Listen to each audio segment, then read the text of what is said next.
So as you guys know, I moved to Wallace, Idaho about a month and a half ago now.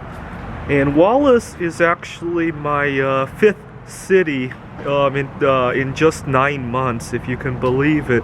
I spent some time in Vantage, I spent some time in Missoula, in South Lake Tahoe, and Helena, and now Wallace. And one of the funny side effects of all this moving around is that I've become a lot less worried about dying. I see death as just another move, right, to either heaven or hell, and it doesn't have to be such a scary prospect.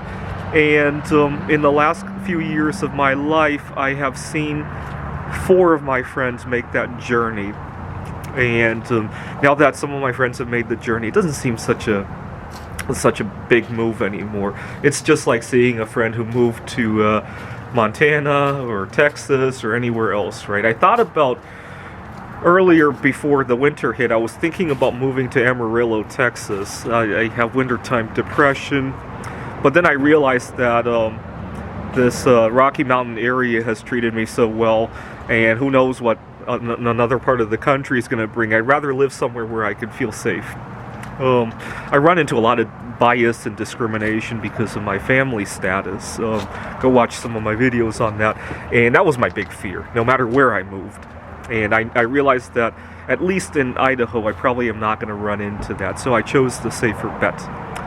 Okay, so on to my friends who moved to heaven or hell, depending on what you feel about them. When I was in 7th grade, I had a classmate who made fun of me, and I wanted him to miss out on, he was getting an award in a band class, and they were going to play it on the television screen in primetime during homeroom class, and I didn't want the rest of the class to hear about him getting the award, and I wanted to turn off the television set just as they were going to announce the award. And what I had done was I took a universal remote control we had at home, and I set it to the kind of TV we had at the school. And we had this a desk that had a small pinhole at the back of the desk that I could point the remote at. And just as the TV was announcing the awards of the day, I turned off the TV, and nobody could figure out why the TV had been turned off. And I did that, and then I pretended I needed to go to the bathroom. It was a big emergency. And I put the remote in my pocket so nobody could see it. And I went out to the hallway, and I pointed the remote at every TV down the hallway and turned off the TV. And I quickly ran into the bathroom before anybody could react to why their TVs were turning off.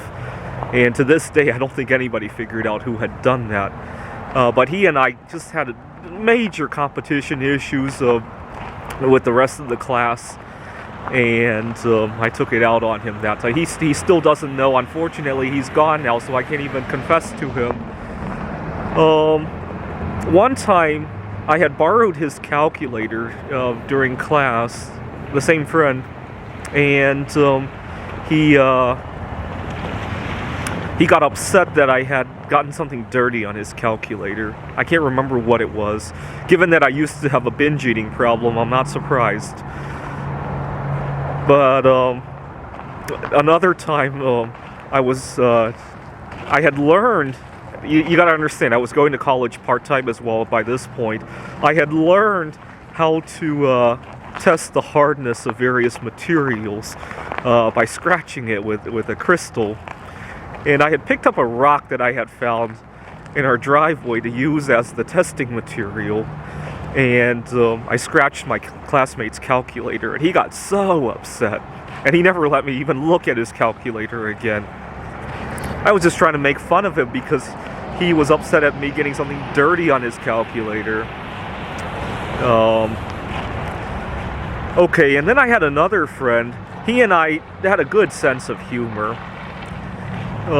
We used to love to watch the game show Who Wants to Be a Millionaire. So in 2000, the game shows made a huge comeback on American television, right? We had Who Wants to Be a Millionaire, and that was quickly followed by Greed. And we got fascinated with the idea of what we would do if we had won $1 million one day. I remember at the time, you gotta understand, I used to have very big binge eating kind of problems. I remember calculating just how many candy bars I could have, or how many, I used to love Burger King, how many trips to Burger King that would be.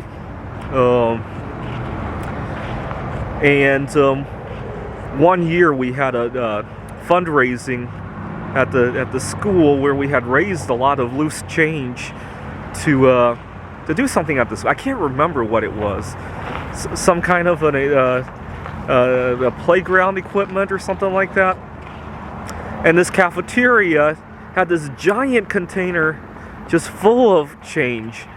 And on the game show Who Wants to Be a Millionaire, Regis Philbin, who is also gone now, by the way, he has also made that trip to heaven, was sitting in front of this container full of $100 bills, if I remember correctly.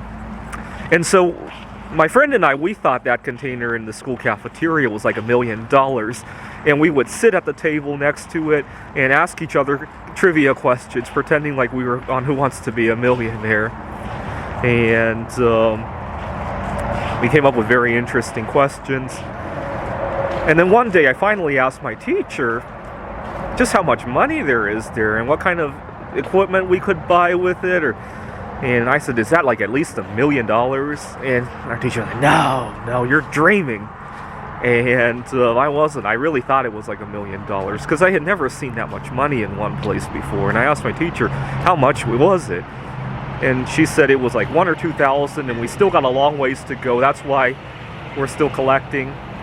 And even in my mind, $1,000 or $2,000 was just a lot of money because it was like it was at least hundreds of trips to Burger King, right?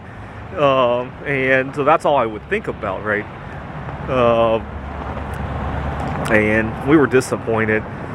But my friend, he has a positive attitude. He says we could just play Who Wants to Be a Thousandaire, and that's just as fun. And we used to sit together and joke about all sorts of stuff like that. Oh, he and I used to love to fart. You know, every time we would fart, we would always have a competition to see who could fart louder.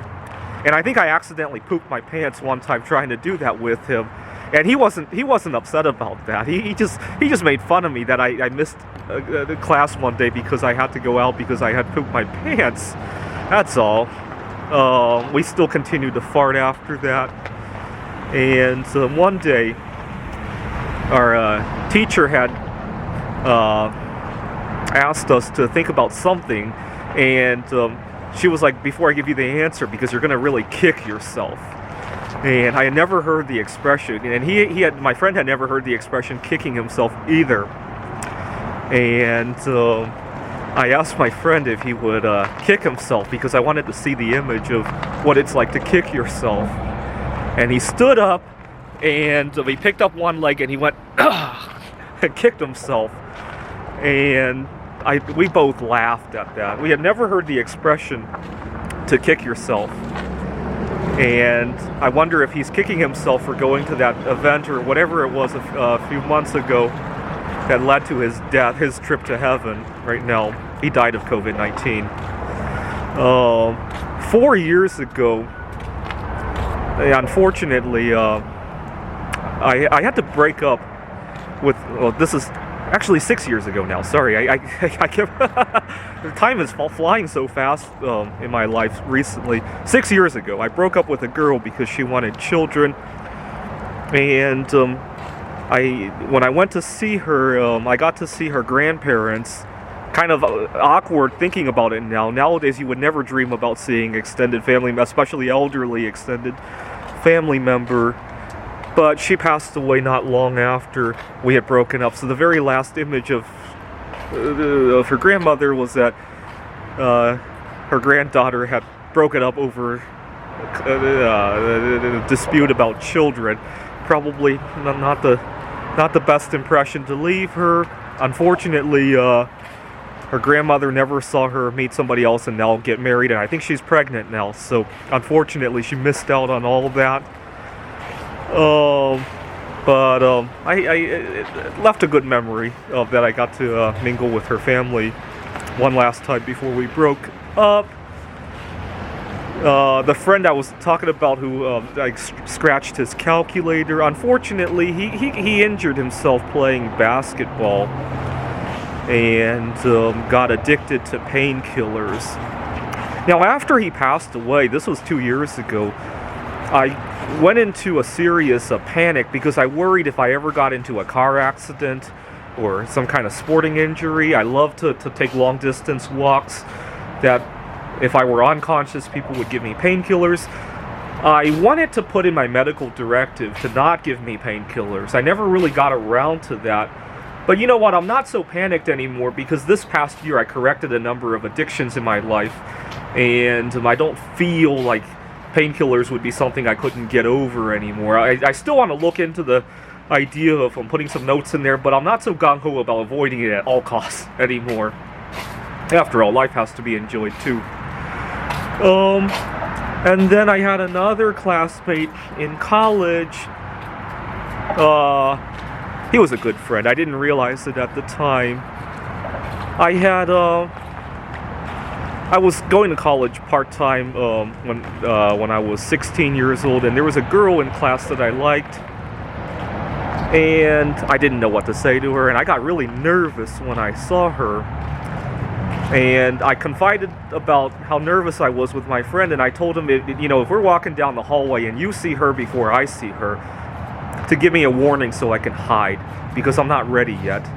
And I really wasn't, for a number of reasons. I was busy with a number of things, and also I wanted to lose some weight first. I used to be very overweight. Now,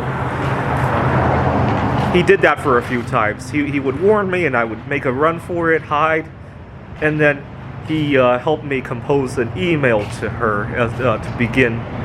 And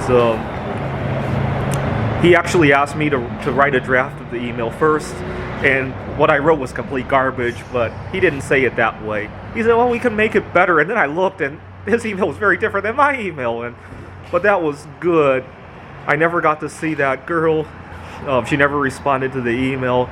Instead, I made a good friend in college, which was nice because I was many years younger than a lot of my peers in college. And it really felt like a welcoming mat when I had somebody help me with that email.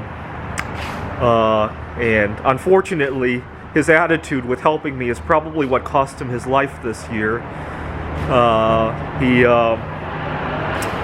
What else did we do together? My other big memory of him was when he was showing me a bunch of chemical reactions on how to isolate gold and platinum from computer chips, recycled computer chips you would find in the campus. And I had just broken up with a girl when I saw him that time, when he was showing me the chemistry experiments in his apartment.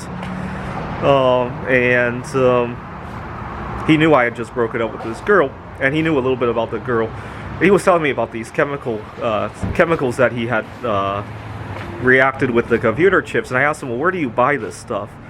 And he said, oh, you can just buy it at Home Depot. Now, the problem is that the girl I had broken up with worked at Home Depot, and I didn't want to go in there and risk seeing her.